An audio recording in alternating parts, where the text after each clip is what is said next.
Bonjour à toutes, bonjour à tous. Une grève pour Noël au CHU de Besançon. 3 des 5 syndicats représentés à l'hôpital bisontin démarrent aujourd'hui une grève illimitée. Ils dénoncent la diminution du nombre de jours de congé pour certains agents. Malgré la grève, certains salariés vont être réquisitionnés pour assurer le service minimum et la continuité des soins. Dans l'actualité également, une loi spéciale pour assurer la continuité de l'État avant la reprise des débats budgétaires en janvier. Le texte a été largement adopté hier soir à l'Assemblée puis au Sénat. Sébastien Lecornu estime que l'adoption d'un budget reste possible si les calculs politiques sont mis de côté. Un compromis n'est ni un renoncement ni une confusion, souligne également le Premier ministre dans une allocution depuis le perron de Matignon. Il avait été gravement brûlé lors de l'explosion. L'un des 4 blessés dans l'explosion de l'usine de Saint-Fond près de Lyon est décédé. C'est ce qu'a annoncé la préfecture. La déflagration a pu être causée par l'émanation d'hydrogène dans un atelier expérimental selon le directeur de l'usine. Le parquet de Lyon a ouvert une enquête pour blessure involontaire par personne morale. Le réveillon de Noël, c'est ce soir. Vous allez peut-être le vivre en famille, entre amis, au coin du feu ou autour d'une bonne table.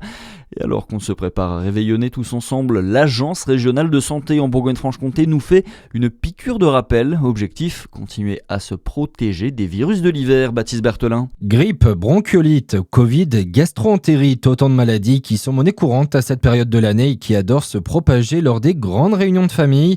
C'est pour rester en bonne santé, protéger les plus fragiles que l'ARS rappelle les bons gestes à adopter. Aérer les espaces de vie tous les jours, pensez à se laver les mains fréquemment, porter un masque si vous avez des symptômes ou au contact d'une personne malade. Contre la grippe et le Covid, il y a aussi la vaccination. Elle est fortement conseillée pour les personnes âgées et les femmes enceintes, notamment.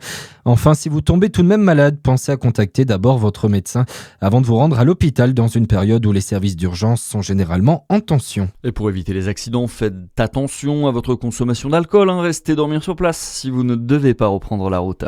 Allez, on passe au sport. En basket, victoire de la JDA hier soir au Palais des Sports de Dijon. Large succès face au Portel, la lanterne rouge de la Betclic Elite. 102-82. Déception en revanche pour l'élan Chalon qui s'incline sur le parquet de Gravelines Dunkerque.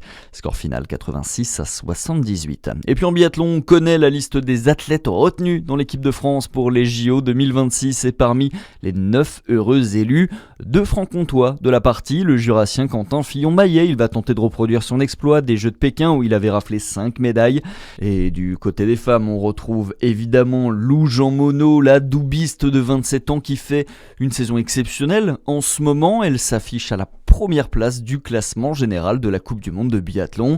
On le rappelle, les Jeux olympiques d'hiver de Milan-Cortina, c'est à partir du 6 février prochain. Soyez au rendez-vous. Voilà, c'est tout pour l'essentiel de l'actualité. Merci d'être avec nous. À suivre votre météo sur Fréquence Plus.